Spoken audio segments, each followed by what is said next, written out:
What's going on, everybody? Welcome back to another video, and let me just give you the rundown of the gameplay you are watching in the background. It's a Gotham City Impostors free-to-play gameplay, and I have some random clips here and there, so enjoy that.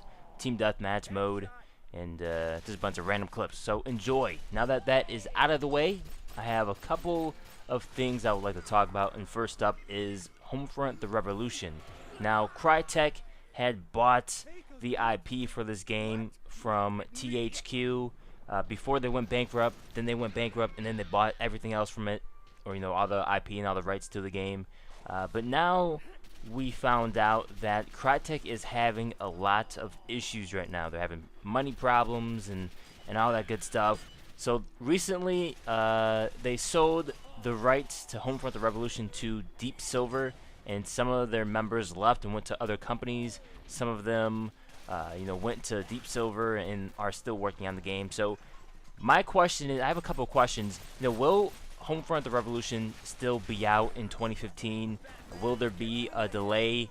Will it be pushed back to 2016 or something like that? It's better to push a game back than have it come out crappy, right? You don't want to have a crappy game when you first release it.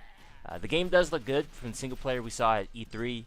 So I really hope they add multiplayer as well. A lot of fans were disappointed when, they said they're not going to focus on multiplayer. It could still be a possibility, but we're not sure. So I really hope that Deep Silver adds multiplayer into Homefront: The Revolution before the game comes out, or maybe even after the game comes out. Have it come out later, and that would be awesome too. So I just hope this game is gonna be great. I really enjoyed Homefront 1, or Homefront, whatever you want to call it. My only concern with Homefront: The Revolution is the game mechanics. Because it's been passed on to multiple developers and publishers and whatnot, how is that coding going to work? Is one person, it's just, I don't know, I'm just worried about that for some reason. Keeping my fingers crossed, though, hoping it's a great game, hoping there's multiplayer in Homefront: The Revolution when it comes out. And I just hope for a great game, right? That's all you can do. Time will tell. So now on to the second topic at hand is Call of Duty Advanced Warfare. And they put out a new single-player trailer a few days back, and I just want to give my thoughts about that. They had a little bit of multiplayer action at the end. So if you missed that, go back and check it out. And I just want to give my thoughts about that. Single player looks great so far, and I'm really interested in this new direction that they're taking, and they're adding a lot of new features to the game and multiplayer, and I really want to know how the exoskeleton suit works in multiplayer. With cloaking and the double jumping we saw in the few seconds of multiplayer action. They said there's going to be cloaking in multiplayer. So how is this all going to fit in? Is cloaking going to be separate from the exoskeleton suit? Is the double jumping going to be separate from the exoskeleton suit? What can the exoskeleton suit do exactly? And, all these questions come up. I hope that the exoskeleton suit allows you to cloak and double jump, but the exoskeleton suit is a kill streak only. So you can only cloak and double jump in this exoskeleton suit. Double jumping, I guess you can have that as a regular ability to do. I just hope that the exo suit is a kill streak only.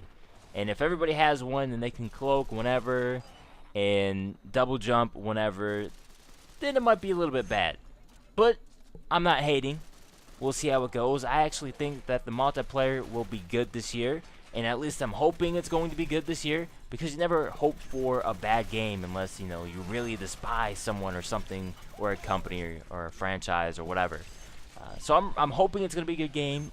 I think Call of Duty Advanced Warfare will be a good game, single player, multiplayer, and whatever they're doing for co-op or whatever they have, whatever they're brewing, right? So I just hope this is a great game overall, and I feel like multiplayer is going to be great. Cloaking, it is what it is. It's been around in many different games.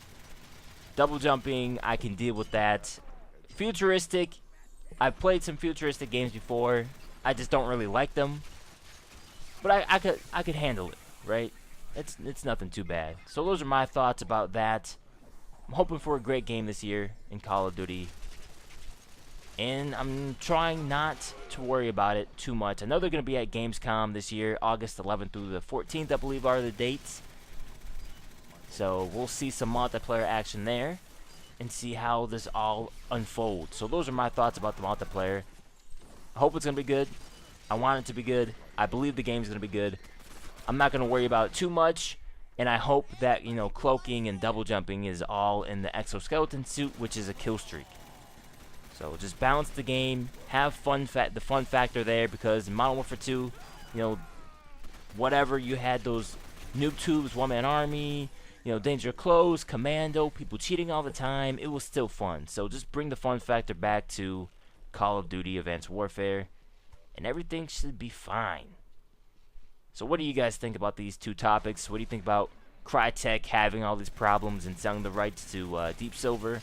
What do you think about cloaking and double jumping in Call of Duty Advanced Warfare?